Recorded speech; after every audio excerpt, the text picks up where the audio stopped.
পৃথিবীতে হাজারো দ্বীপ আছে যেখানে আজও মানুষের পা পড়েনি।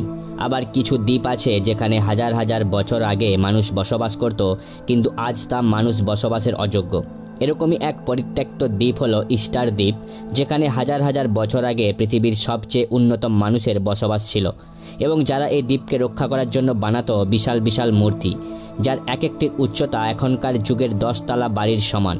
দ্বীপটিতে যে মূর্তিগুলো দেখতে পাওয়া যায় সেগুলো দীর্ঘদিন ধরে স্টোন হেড নামে পরিচিত ছিল, কিন্তু মূর্তিগুলোর প্রকৃত নাম মোয়াই। কোনো রকম উন্নত প্রযুক্তি ছাড়াই তারা কিভাবে এই বিশাল আকারের মূর্তি বানিয়েছিল তা আজও রহস্যময়। এই সব মূর্তি দেখতে প্রতি বছর প্রায় 50,000-এরও বেশি লোক এখানে ঘুরতে আসে। 1995 সালে ইউনেস্কো রহস্যময় এই দ্বীপটিকে বিশ্ব ঐতিহ্যবাহী স্থান হিসেবে ঘোষণা করে। তো বন্ধুরা, আমি ছোট্টু আজকে আমি আপনাদেরকে রহস্যময় দ্বীপ ইস্টার আইল্যান্ড ও তার মূর্তি মোয়াই সম্পর্কে জানাবো। তো পুরো ভিডিওটি অবশ্যই দেখবেন এবং যারা নতুন আমার চ্যানেলটিকে সাবস্ক্রাইব করে দেবেন। 18 শতকের শুরুর দিকের ঘটনা। ওলন্দাজ নাবিক জ্যাকব রগবিনকে টেরা অস্ট্রালিস নামের এক কাল্পনিক মহাদেশ খুঁজে বের করার দায়িত্ব দেওয়া হলো। অনেক দিন এদিক ওদিক ঘুরে বেড়ানোর পর জ্যাকব ও তার দল পৌঁছালো বিচিত্র এক দ্বীপে। দিনটি ছিল 1722 সালের 5ই এপ্রিল, ইস্টার সানডে।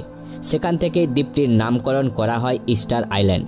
ইউরোপীরা এই দ্বীপটিতে আসার পর সেখানে 2 থেকে 3 হাজার অধিবাসী দেখতে পায়। স্থানীয়ভাবে দ্বীপটির নাম রাপা নুই। এই দ্বীপটি প্রশান্ত মহাসাগরে বর্তমানে চিলির অন্তর্ভুক্ত। এবার আসি মূল প্রশ্নে।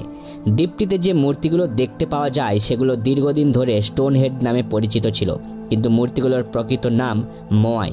13 থেকে 15 শতকের মধ্যে তৈরি এইসব মূর্তি আদৌ কিভাবে এই নির্জন বিচ্ছিন্ন দ্বীপে আসলো তা নিয়ে গবেষকদের মধ্যে এখনও মতবিরোধ রয়েছে। তবে দ্বীপে আবিষ্কৃত অসম্পূর্ণ মূর্তিগুলো দেখে ধারণা করা হয় এখানকার আদিবাসীরা দ্বীপেই মূর্তিগুলো নির্মাণ করেছে। মূর্তিগুলো নির্মাণ করা হয়েছে মূলত টাফ নামক এক ধরনের আগ্নেয় শিলা থেকে।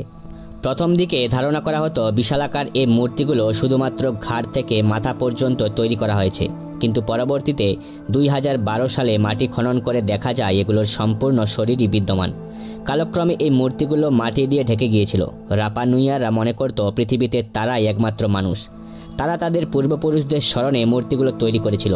দ্বীপের কিছু মোয়াই স্থাপন করা হয়েছে দ্বীপের ভেতরের দিকে মুখ করে, কারণ অধিবাসীরা মনে করত এভাবে তাদের পূর্বপুরুষরা তাদের উপর সবসময় নজর রাখছে। দ্বীপের তীরবর্তী মূর্তিগুলো সমুদ্রের দিকে মুখ করে স্থাপন করা। এই মূর্তিগুলো অধিবাসীদের কাছে সবচেয়ে পবিত্র ছিল। সবগুলো মোয়াই দাঁড়িয়ে থাকলেও একটি মোয়াই পাওয়া যায় যেটি মাটিতে বসে আছে। এই মোয়াইটির নাম টুকটুরি। ইস্টার আইল্যান্ডের মূর্তিগুলো সবই তৈরি হয়েছে বিশাল পাথর কুঁদে বা কেটে, কিন্তু গবেষকদের প্রশ্ন হলো এই দ্বীপবাসীরা সেই কৌশল শিখল কী করে, আর পাথরগুলোই তারা বয়ে আনলো কিভাবে এবং কোথা থেকে। এই ব্যাপারে দ্বীপবাসীদের কেউ কিছু জানে না, অথচ যুগ যুগ ধরে এই মূর্তিগুলো ইস্টার দ্বীপে ছড়িয়ে ছিটিয়ে রয়েছে। ফলে এই বিষয়টি নিয়ে অভিযাত্রী দলের সকলেই অবাক হলেন। এরপর ধীরে ধীরে সারা পৃথিবীতে এই রহস্যের কথা ছড়িয়ে পড়ল। ইস্টার আইল্যান্ড নিয়ে শুরু হলো গবেষণা। বিশ্ববিখ্যাত ব্যক্তিত্ব থর হেয়ারডাল প্রচুর গবেষণা ও খনন কার্যের পর তথ্য দিলেন 380 খ্রিস্টাব্দে পেরু থেকে কিছু মানুষ এসে এই দ্বীপে বসবাস শুরু করেন। তারা তৈরি করেছিল রাস্তা, মন্দির, মানমন্দির ও সুড়ঙ্গ পথ।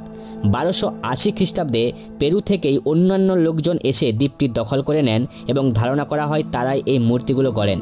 মূর্তিগুলোর কান লম্বা। রেডিও কার্বন পরীক্ষার সাহায্যে থর হেয়ারডাল এসব তথ্য পৌঁছালেও বহু গবেষকের এর বিরোধিতা করেন।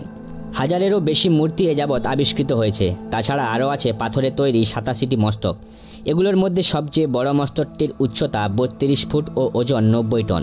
তাছাড়া অধিকাংশ মূর্তি 13 থেকে 16 ফুট লম্বা। কোনোটির ওজন ছিল প্রায় 25 টন। ধারণা করা হয় মূর্তিগুলোকে আগ্নেয়গিরির ডাল থেকে নামানোর জন্য দ্বীপবাসীরা আখের তৈরি মোটা দড়ি ব্যবহার করত। অনুমান করা হয় যে তখন সেই দ্বীপের জনসংখ্যা ছিল প্রায় 2000। লক্ষণীয়, কতগুলি মূর্তির চোখ আবার সম্পূর্ণ তৈরি ছিল না, এজন্য তাদের বলা হয় অন্ধ মূর্তি। ইস্টার আইল্যান্ডে এরকম মূর্তি রয়েছে প্রায় 100টি, যদিও এগুলোর চেয়ে বেশি আকর্ষণীয় কানওয়ালা মূর্তি। কিছু মূর্তির মাথায় রয়েছে টুপি, আর এই টুপিগুলো পরে বানানো আর খুবই কাঁচা হাতের কাজ। যারা মূর্তি বানিয়েছে তারা খুবই উন্নত ছিল। ইস্টার দ্বীপের আদিবাসীদের পুরাণে বলে আকাশ থেকে দেবতারা নাকি নেমে এসেছিল পৃথিবীতে। তারা ছিল অভিশপ্ত। পরে তাদের আকাশ দেবতা রথে করে স্বর্গে ফিরিয়ে নেন। আবার অনেকে বলেন যে কোনো কারণে একদল অতি উন্নত ভিনগ্রহবাসী আটকে পড়ে এই ইস্টার দ্বীপে। তারা এই মূর্তিগুলো বানিয়েছিল যাতে তাদের অন্য সঙ্গীরা এই মূর্তি দেখে তাদের উদ্ধার করতে পারে। তারপর অনেক দিন পরে কেউ তাদের উদ্ধার করে, ফলে অনেক মূর্তি অসমাপ্ত পাওয়া গেছে। আর স্থানীয় রূপকথার সাথেও মিলে যায় এই তথ্য। তাহলে কি সত্যি ইস্টার দ্বীপে কোনো ভিন গ্রহের প্রাণীর আগমন ঘটেছিল, নাকি অন্য কিছু? অনেক রহস্যের মতো এই রহস্যেরও কোনো সমাধান নেই। বন্ধুরা, ভিডিওটি ভালো লেগে থাকলে প্লিজ কমেন্ট করে জানাবেন, আর বন্ধুদের শেয়ার করতে ভুলবেন না। ভালো থাকবেন, ধন্যবাদ।